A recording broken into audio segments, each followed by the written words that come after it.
Well, welcome everyone. Very excited to be here today. I hope everyone's very interested in our topic of the panel, the titled FAIRR Returns, ESG Risks in the Global Food System.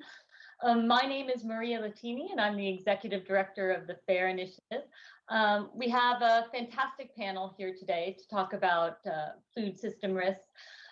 First, obviously, I'd like to thank Thomas specifically and Private Equity Summit Paris for welcoming us today and being interested in this topic, which we think is absolutely critical to tackling some of the systemic risks and climate risks that we're facing today. Please join me in welcoming my expert panel of speakers. First, I have S.Raczynski. She is the head of sustainability at Kohlberg and Company. I also have Peter van der Werf. He is the senior engagement specialist from Robeco, and also Alison Spector, who is the director of sustainability and responsible investment for real assets and private markets at Nuveen. So we really want to sort of kick off this panel today, and maybe in so doing, I can explain a little bit why, at FAIRR we think that food system risks, and particularly how animal agriculture and how we're producing animals for food really fits into some of the discussions that we're going to have here today. So at FAIRR, we're a global institutional investor network. We've been around for about 5 years. We have institutional investor members who sign up to FAIRR to gain access to our research and practical tools. And we focus specifically on animal agriculture, both on the risk side across environmental, social, and corporate governance risks, as well as on the opportunity side. Not only some of the opportunities that animal agriculture companies have in mitigating some of these ESG risks, but also the opportunities afforded by alternatives to meat, fish, and dairy, and in the more plant-based space. One of the things that has really come to the fore this particular year is there actually is risks and also opportunities around how we're producing protein into the global supply chain and how we'll be feeding a growing world as we're moving towards 10 billion. So really, in order to give context to this particular panel, and we have speakers that come at this from particular vantage points. So, in the case of Snaz, perhaps from an indirect supply chain perspective, in the case of Peter from a listed equity, or perhaps even engagement perspective, really having direct dialogues with the companies in his portfolio, and in terms of Alison from a directive perspective, investing directly in these companies. So, just to set the scene, I'd like the speakers, if you will, to please just sort of introduce yourself for 1 minute and describe how you are maybe conducting due diligence on these issues, or how you're assessing risks in the animal protein supply chain. And are you doing that from, for example, a majority stake perspective, minority, listed equity, private perspective, et cetera? So maybe just kick off so our audience has a bit of context. I'll just go around as we are here on the screen. Snaz, would you like to sort of just kick off? Sure. Thanks, Maria, and thank you for having me here. I'm delighted to be here and talk about this important topic. Just a quick background on Kohlberg. Kohlberg was founded by the private equity industry pioneer Jerry Kohlberg, who founded KKR and later, about a decade later, started Kohlberg and Company. And the reason was he wanted to remain focused on the middle market. So we've sort of consistently operated in this space for the past 33 years. We invest in 5 verticals: industrial manufacturing, consumer products, businesses, healthcare, and financial services. So as Maria said, not a direct exposure to animal agriculture, but we are exposed to these risks and opportunities from an indirect perspective, as they provide an input to some of our companies that are in the food sector. We're always a control investor. And the way that we do diligence, or our approach to investing, is thesis driven. what we refer to at Kohlberg as our white paper program. So we sort of focus on identifying subsectors and these broader verticals. And ESG is a big part of this white paper process. So that allows me to look at the ESG risks and opportunities in each of my sectors before we even look at a deal. And so I have a pretty good sense of the risks and opportunities before looking at a deal. And once we do get to a deal, my focus becomes not finding out what the risks are, but how the target company is managing them. I think when it comes to the food system, there's no dispute that we need some challenge. We have some challenges facing the planet, humans, animals, and if you look at meat production, for example, it's very resource intensive. It's a big polluter of air, water, and emitter of carbon.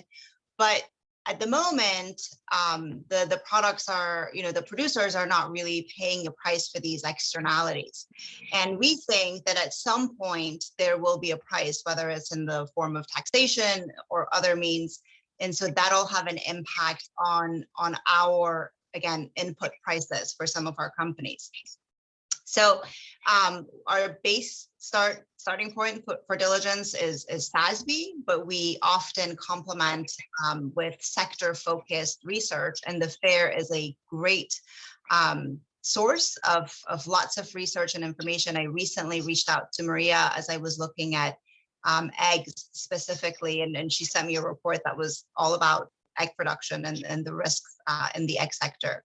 But that's our approach. Allison, you have a Sure. Hi, everyone. different starting point.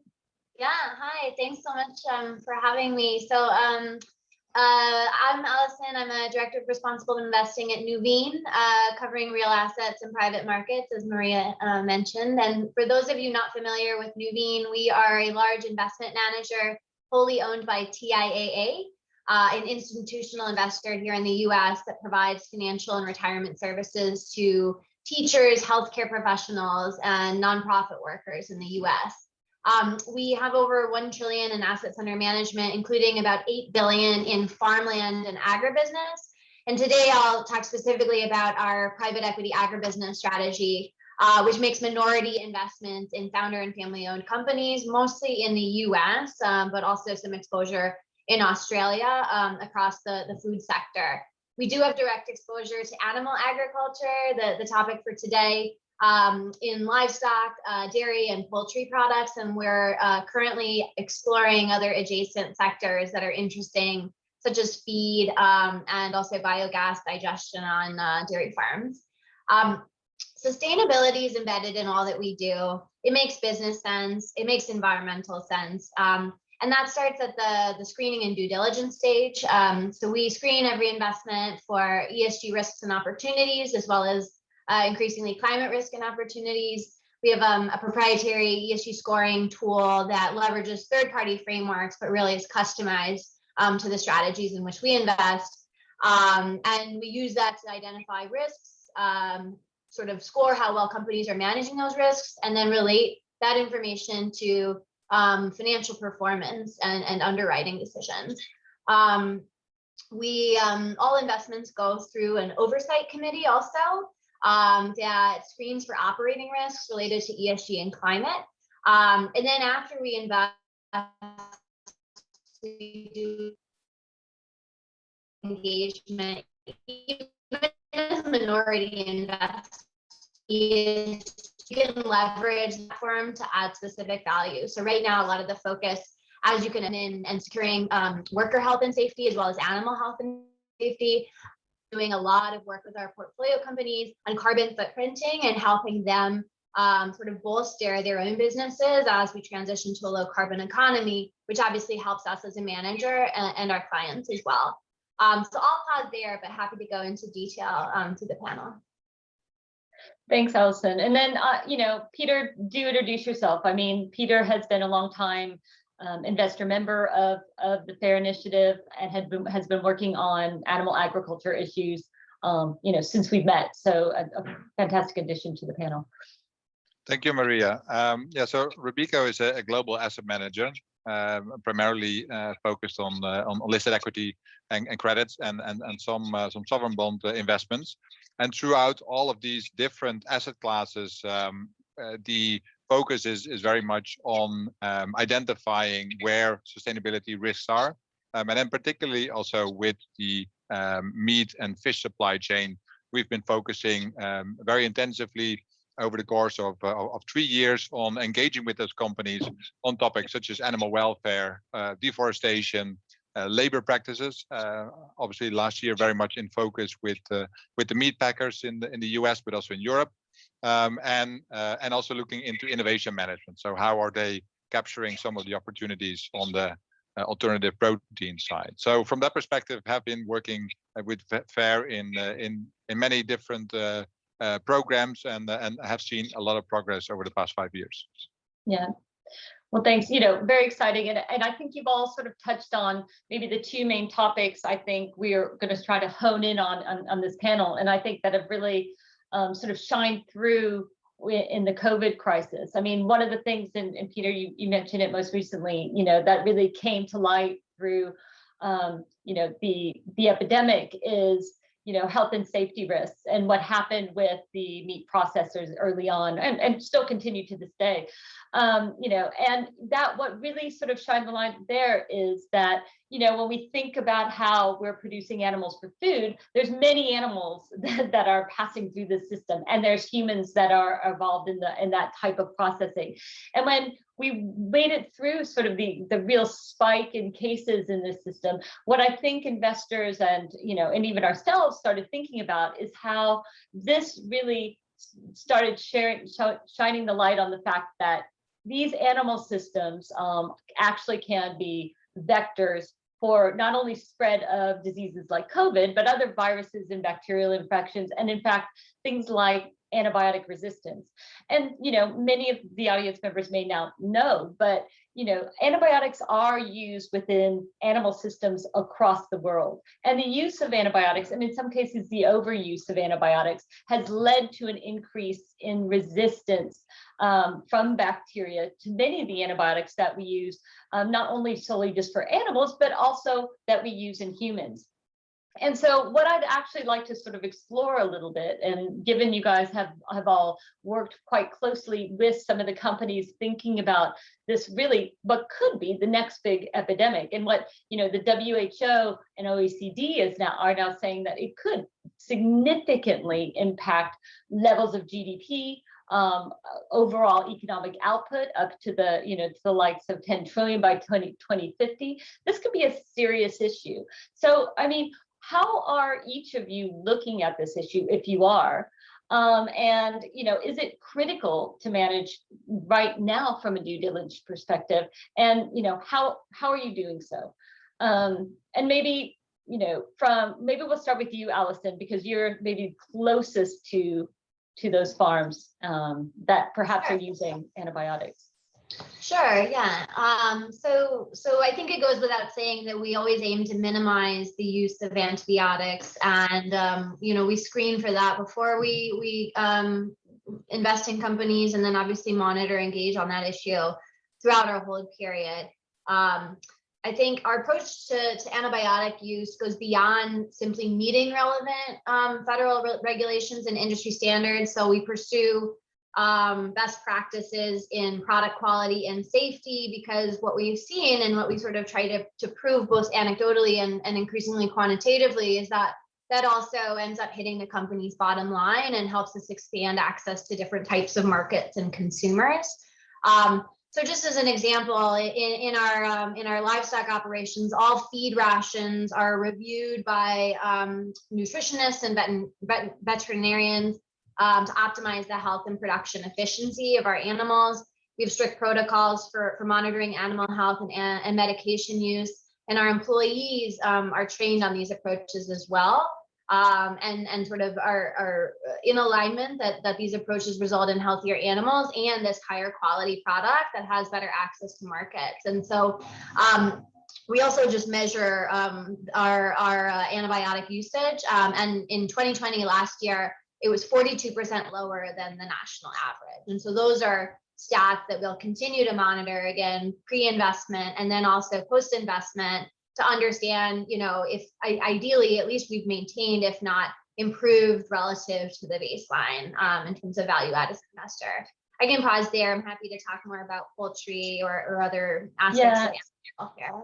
I think it's important, and maybe, to clarify what, I think what you just described in many cases is moving towards best practice in terms of engagement with, your portfolio companies.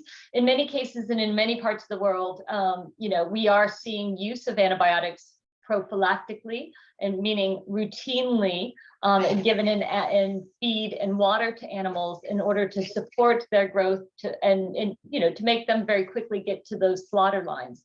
So Allison's approach isn't always the case, and as investors, we look to try and engage on this issue in any way we can. And so, Sanaz, you don't invest directly in these animal protein companies, but is this a theme that you still think is critical, and how do you use your leverage to affect change there? Yeah, so it's certainly an issue and a topic that's on our radar. Again, not directly investing in animal agriculture, but we do invest in healthcare. That's one of our main verticals. So the topic of antimicrobial resistance is certainly something that we track. These antibiotic resistant pathogens have basically reached every country. And some patients we know that are being treated with drugs that would generally be the last line of defense for some basic infections. And as you noted, Maria, there was an MSCI research at the end of last year, I think, that is expecting that there will be 10 million deaths per year because of this by 2050, really outpacing cancer, Alzheimer's, diabetes, etc. So we know it's an issue. We know that the concentrated animal feeding operations sort of fosters the emergence of diseases, and so the antibiotic use is administered to sort of prevent that and promote growth, and the impacts that has.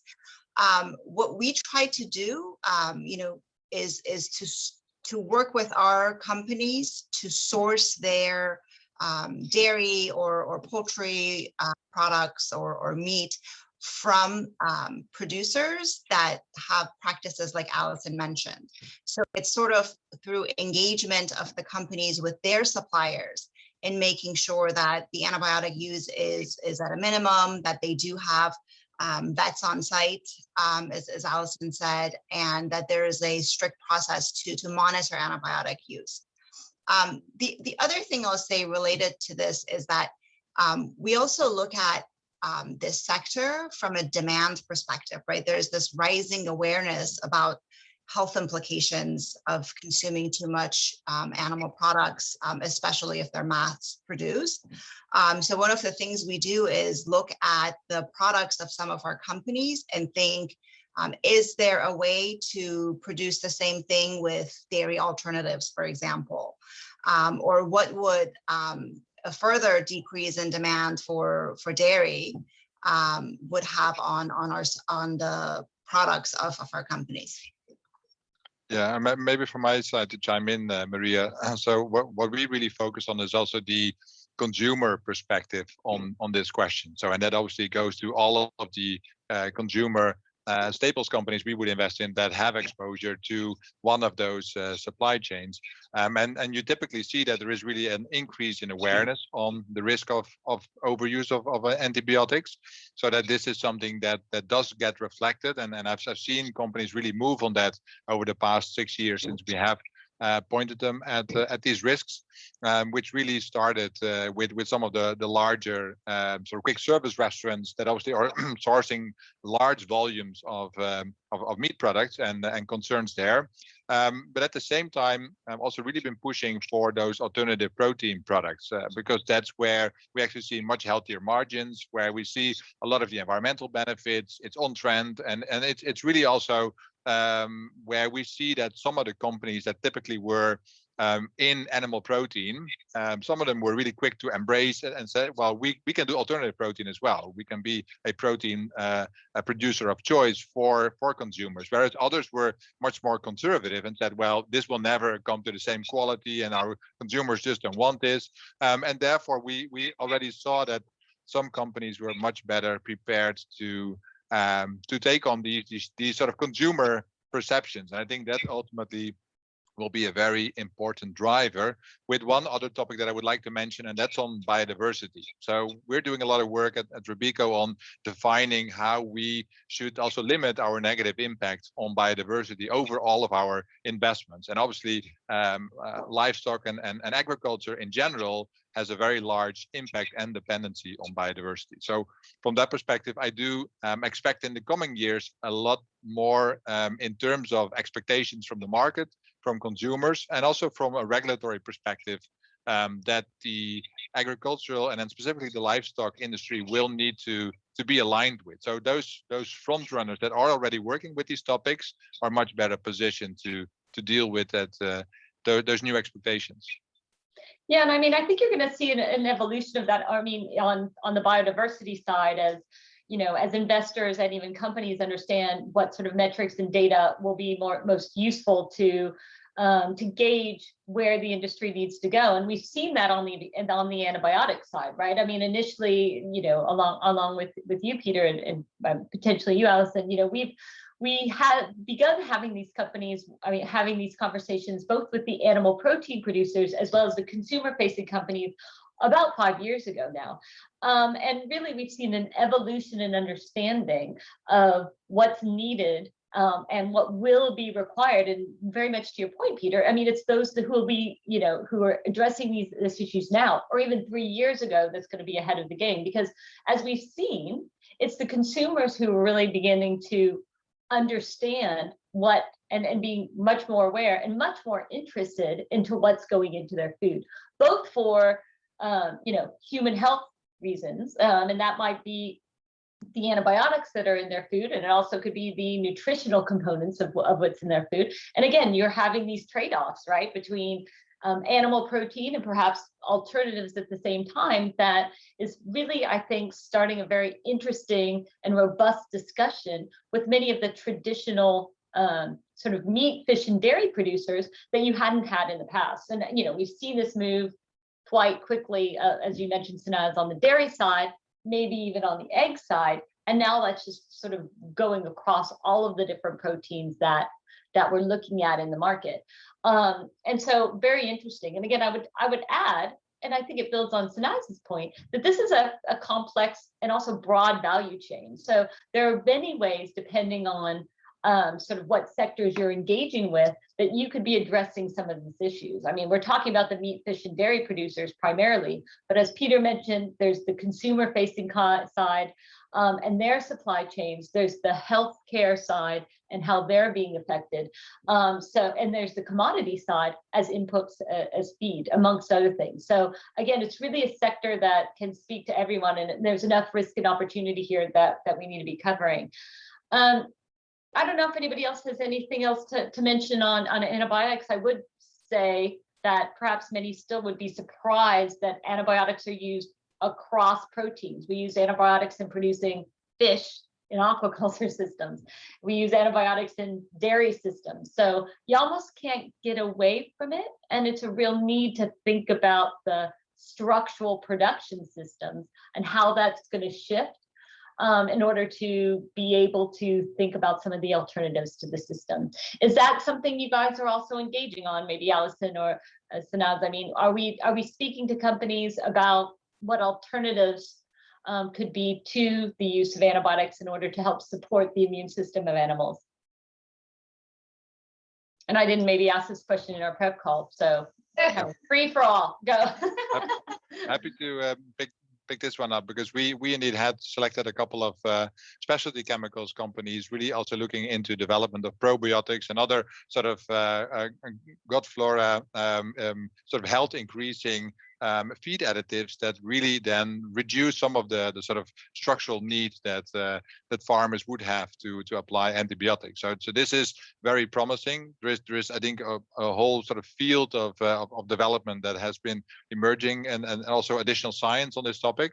The main challenge here is that typically those probiotics come at an additional premium cost versus applying the antibiotics, and that is, I think, with many of these type of questions, you always get down to the sort of the pure economics, to the farm economics, where each farmer needs to make the decision between further reducing on the antibiotic side and then having the benefits of the probiotics that come at the cost, and obviously then how does that affect his or her margins. And I think that's also where we as investors, and I'm very happy to hear that Alison is also really able to bring that really sort of at the farm economics level in terms of driving those improvements on driving down antibiotics, because that's where they need the backing from their investors that also put forward that this is the direction of travel we want these farmers to go into. And in some cases, the sort of global commodity prices actually aren't very conducive of helping them to make these decisions, because those are sort of squeezing margins in many cases, and then they just really need to look for the most cost-effective solution. So I think this is really a crucial piece where there is those solutions in the market, but as investors we need to embrace them and also put those to the investee companies. Yeah, and I would just second that, Peter.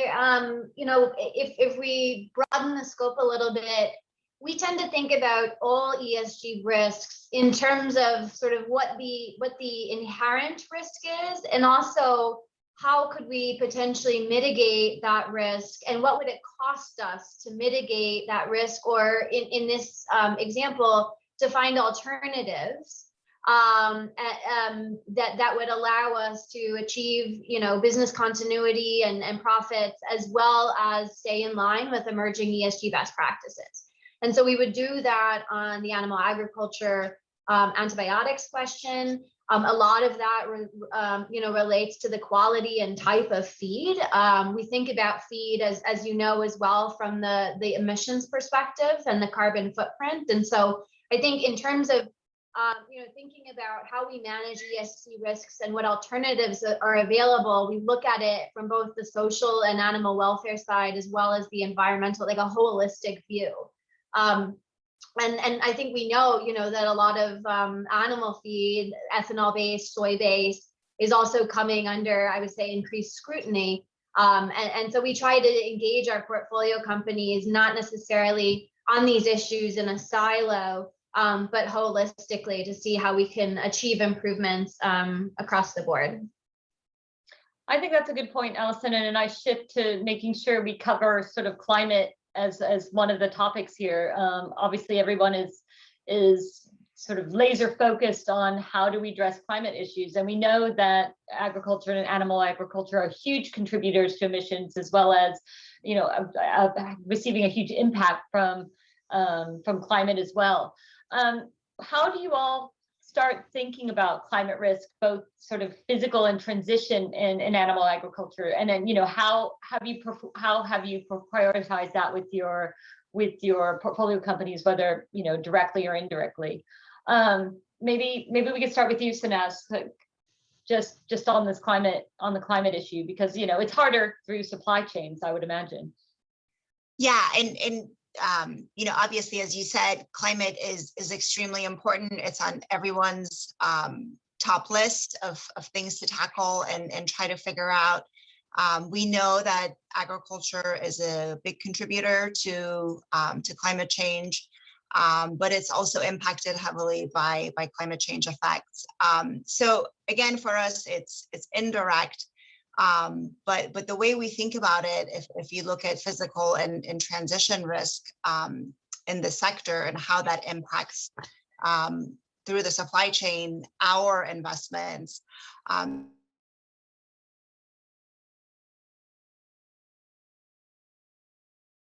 so you talked about substitutes. If we think that there's going to be a substitute for dairy, how is that going to impact the demand for our cow's milk-based cookies and cakes, etc. We also think about the price of carbon. How will the price of carbon impact the cost for feed, the cost for energy, and then impact the input costs for our production for some of our companies that use animal products. From a physical risk perspective, again, if the livestock mortality increases or if milk production decreases from things like heat stress, how is that higher price going to reflect as an input to our products, and how should we model that and think about that? So that's sort of one area that we focus on in diligence. And then in the companies that we have in the current portfolio, we're rolling out a carbon footprint calculation. So as we're finishing scope 1 and 2 and start with scope 3, the emissions from the inputs, which come from farms, is going to have a really big impact on the overall carbon calculation. So that's another way where this is coming through. And the intention for all of this is to lower our carbon footprint. So engagement with the producers will be a key issue. We do try to avoid supplier concentration. But one of the things we'd like to do is to share some of the best practices. Again, Alison alluded to some of them with the various suppliers that we have for these portfolio companies. So, I mean, obviously very important, and maybe a sector potentially that has been overlooked in terms of supply chain contribution, but now, obviously being put in the forefront as we're seeing, investors and companies realize that it's a significant component of emissions. How do you have this discussion, Alison, with your portfolio companies, particularly if they're sort of smaller, family owned? Are they actually ahead of the game and progressive, or how what kind of conversations do you have? Obviously, as I assume Nuveen is very focused on climate overall. Yes, we definitely are. We believe climate risk to be investment risk and investment opportunity. So I would say, we invest in companies that where climate risks, I would say physical risks have always been on the radar. If you're an agribusiness company, considering physical climate hazards, how those might affect your own operations or your inputs, that's sort of bread and butter. And I think where we are able to add more value with our companies is to be able to think sort of how do you do that and manage that as climate change accelerates, as we sort of go beyond what the traditional estimates and models can predict. So for example, if you have livestock operations in Texas in the US this year, we had big ice storms that were very not predictable, though maybe they should be now. And that affected us directly, right? We keep feed inventory for about 7 days, right? And so we had issues, trying to get feed in for our animals.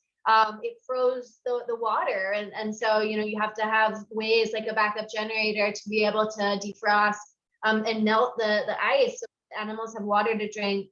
So I think our operations are aware of these risks, and then where we're sort of trying to come in and add value is either to bring additional data so that they can better manage and sort of account for these risks going forward, and also helping them to incorporate some of the data points into decision making. So for example, even just learnings from this last January in Texas, we might say, should we in the winter keep a larger store of feed inventory for our feedlots?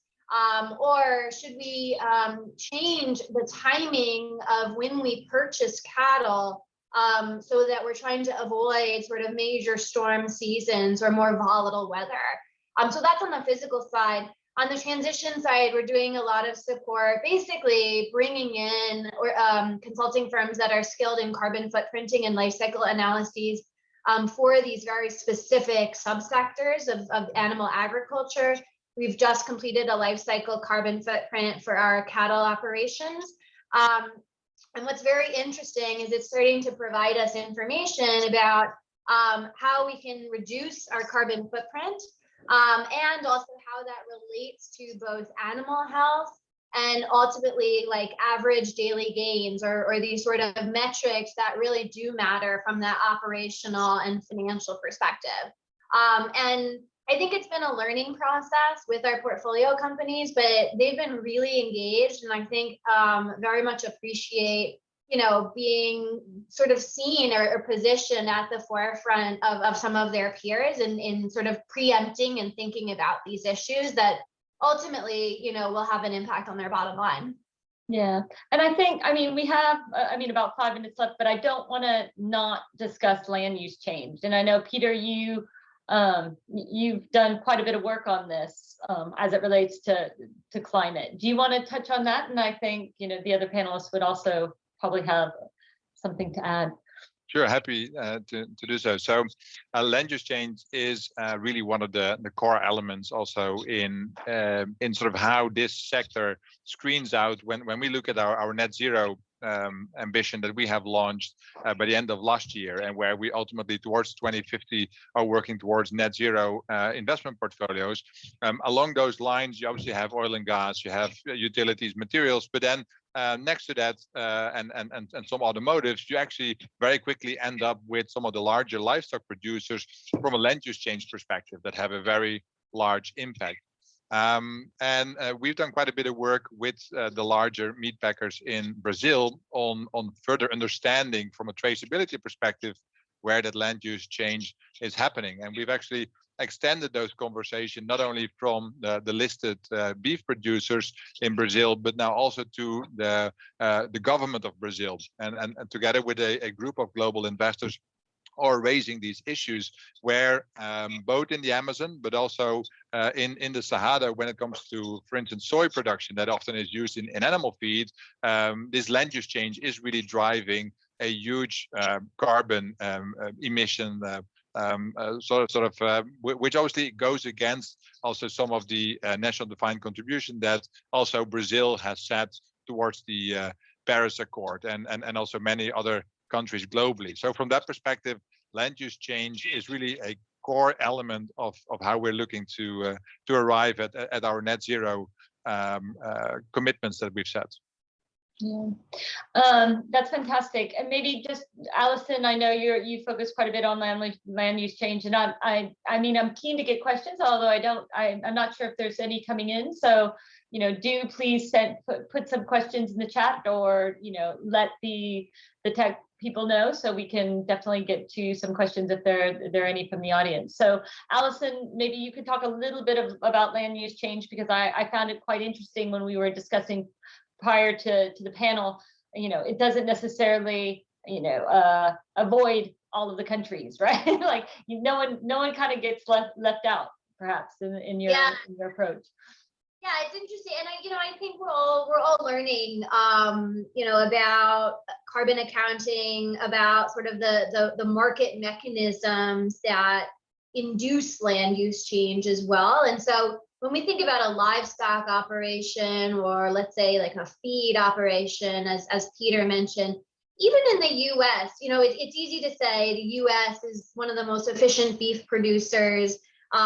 We source all of our feed locally. It reduces food miles, but it becomes a little complex when some say, oh, and therefore we have no link to global land use change, and I think that's a little bit of a misunderstanding and a misinterpretation. So what we look at in particular is induced land use change. So even cattle operations or feed operations in the U.S., because of more or less the demand that's being created and driven by livestock, by the production of feed, whether from corn, ethanol, or soy, it's somewhere in the world, it's creating pressure on converting forests to agricultural land, or cropland to land that's producing feed or feedstock.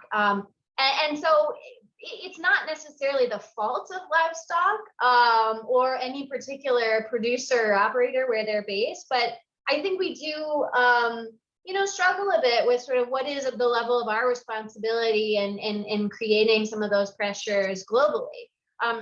And so as much as possible, that's why, for example, we've we try to do life cycle analyses versus just carbon footprints in some of these industries where we know land use change and induced land use change is an issue, so that we can be sort of responsible in accounting for all of our direct but also indirect and induced emissions, and then try to engage with research organizations, with the companies that Peter works with and others in the industry like FAIRR to address that.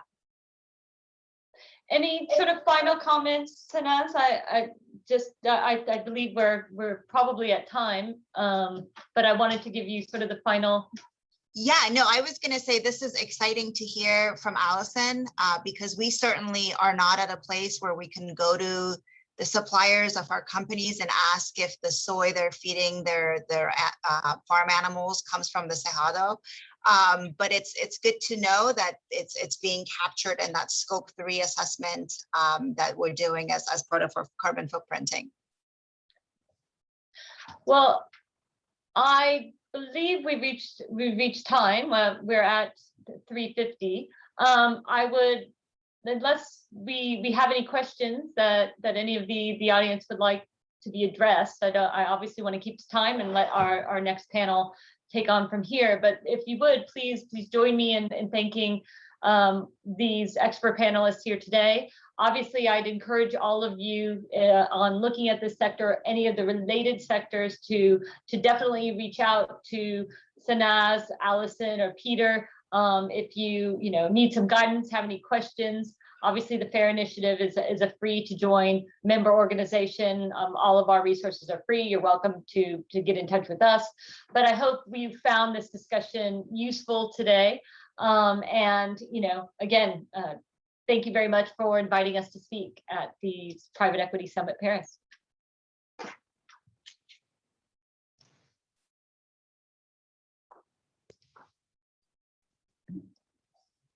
Or maybe we have some extra time.